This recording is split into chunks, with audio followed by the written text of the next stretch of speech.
So I have some good news and I have some bad news. The good news is that I got the F22 running and put my Civic and made it to the Civic Si transmission, and it ran really good for a decent amount of time. So I'll go ahead and put some videos of that. The videos that I got, I didn't actually get any with my GoPro because I was waiting to be more sure of things to get a better GoPro video. So I'm just going ahead and put the videos that I did get up there.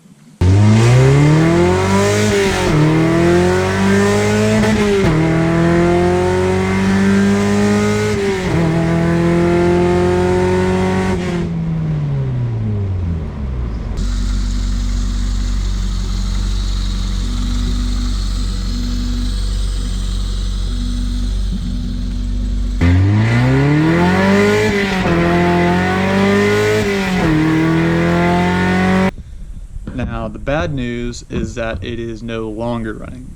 I attribute that partially to myself, but mostly to whoever put it together before me. Now, in my previous video, I mentioned how clean the cylinder head looked, and it looked like it had been acid washed, or it really just looks like, to me, just like a brand new cylinder head. So, I had my suspicions about a head gasket with that. And I should have opened it up to see exactly what was wrong, but I just I've opened up too many engines and they just didn't go back together for different reasons. But I was like, I'm just going to put this one together and call it good. So I tried to just put this one together and run with it, and of course the one time that I tried to do that, the engine is actually fucked on the inside. So what happened, it appears, I'll go ahead and show you the damage here in a minute. I'm going to show you the F22 engine. You can actually kind of see right there the head gasket might have been letting go for some reason right there. Maybe they didn't get the block decked or something, I don't know. But you can see the cylinder walls are rusty. That's just because of me, because I took the head off and I did not mess with it. But then you should, yeah, you can still see the damage on the cylinder walls there from rust and the previous owner. So I think they literally just put this thing back together. I think they rerung it, because there's no way this thing would have been hitting like it was without new rings and rings that have already hit this rust. So it was running pretty good off the re-ring, but then then this sandpaper on the side just wore down the rings to make them useless. So, but what happened, it looks like, is that the head gasket blew, water got into cylinders, and then water just sat in the cylinders for a while and it rusted. But if you look at it, there's not a whole lot, but it looks like there's still some crosshatch marks and whatnot, but there's obvious really bad pitting all the way along the cylinders. And when I first put it together, I could really smell it smoking, but I ran with it. I'm like, whatever, it still runs pretty good, it's whatever. But the more I drove it, and I only had it running for, I would guess, like probably maybe a little bit over a month, maybe. And in that time, I could definitely notice it losing power. Just from the first time I drove it, and I was just amazed at what it felt like compared to a D15, to the last time I drove it, and it was like, eh. I never really got significantly slower. I would probably just guess that it lost, like, I mean, this is even quite a big jump, but I mean, maybe 10-15 horsepower, and people might say that you can't feel that, but when it's a change that quickly, and with already only having like 130 horsepower, you can feel it. And then maybe it lost more than that. I don't know. I'm being pretty conservative with that number, but it definitely lost power, and it definitely smoked a lot. Now, I was just putting a bunch of oil in it whenever I could, but I ended up running out of oil at one point, and I was driving somewhat long distance. And this sounds stupid as shit, but ended up driving a long distance, and at one point I looked down and I see the oil light flicker, Now there's no leaks on this engine. Anything that's being lost, that's the thing about this, I completely resealed it and everything. There are absolutely no leaks except for the drain bolt, because the previous owner stripped it and I ended up having to put a oversized drain bolt, and it dripped like a drop or two every probably a couple days. I don't know. It wasn't a lot, because yeah, it just wasn't a lot. So it was definitely just losing a crap ton of oil past the rings or past the PCV or something else. I didn't really open up to know. I just knew that it was burning the oil. So the oil light flickered, and in my car I no longer had any more oil jugs.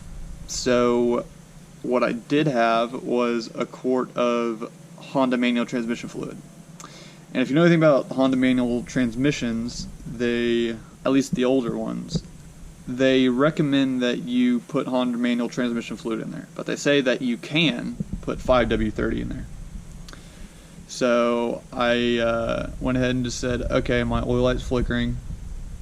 I don't really have any options. I don't want to drive it any longer than what I have with low oil pressure. So I'm going to just pop this quart of manual transmission fluid in here, just to get the light out and drive the 3/4 of a mile to the next station. So I did that, and I put a bunch of oil in it, and it was fine, and drove all the way back. But yeah, that did a little bit of, maybe not the manual transmission fluid, I don't know, but the low oil definitely damaged the bearings a bit, and they weren't like perfectly new whenever I put the engine back together. To begin with, they were already used, not bad, but just not great. I knew that when I did the balance shaft delete. You have to take the main girdle apart and see the bearings. But yeah, after the low oil pressure, they were definitely crispy, flaking a little bit. But the crank was fine, so I just planned on putting it back together, and then I took the head off and I saw the damage on the cylinder wall. So it is not going back together. The F22 short block is dead. My next plan is to buy an F23 A1 long block and hopefully put the F22 head on there, because I really don't want to mess with the F23 VTEC. And then I have to wire up VTEC, and if you run it without VTEC, the F23 is pretty much useless, because it doesn't even open up the secondary intake valve all the way when you're not in VTEC. So it's not something I really want to mess with. I'd rather just try to put the F22 head on there and try to run that. So that'll be the F22A head on the F23A block. If anyone here has any personal experience with that, which is probably pretty unlikely, go ahead and leave some information, because it might be helpful. But I think it should work. Worst case is there's an oil feed for the VTEC passage that's different for the F23. I know the bore is different, but it's in a better way than if you are to put like let's say like an H22 head on an F23 block, where you have the head is bigger than the block and you have a little corner that likes to get hot, whereas with the F22 it has a smaller bore than the F23 block, so it should work. So that's what I'm hoping. So yeah, that's my plans. The F22 is currently dead, but I plan on getting the F23 back in there pretty soon. Still saving up the money. It takes a little bit to get there. I mean, long blocks aren't that expensive, but I actually bought one. I posted on the local page and I said, does anyone have any F23A blocks just laying around? And somebody did. I was in a field. I bought it from him for $50, and it was the most locked up I've ever seen an engine in my life, and it was all rusted in the cylinder too. It was not good. But yeah, it was pretty crazy how bad that one was. So I just have to figure out somewhere to find an F23 that I trust and do all that stuff with. So yeah, that's what I'm working with right now. So hopefully I should be able to just use the F22 head on the F23, because I really don't want to mess with it otherwise. The good thing is that the F23 block is a knock sensor. I do like that. I will probably wire that up just because I like having a knock sensor, even if it's kind of not super useful as a factory one, but it's better than nothing, which is what the F22 has. So yeah, we can just go ahead and pull this aside. You can see the KS tune stuff, and it's really great. So yeah, ran pretty good for a little bit, but yep. Hey, I'd like to thank you guys for watching. If this video helped you out, let me know by leaving a like.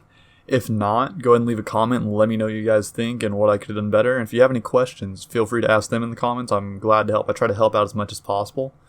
Just most of all, let me know what you guys think. And thanks for watching.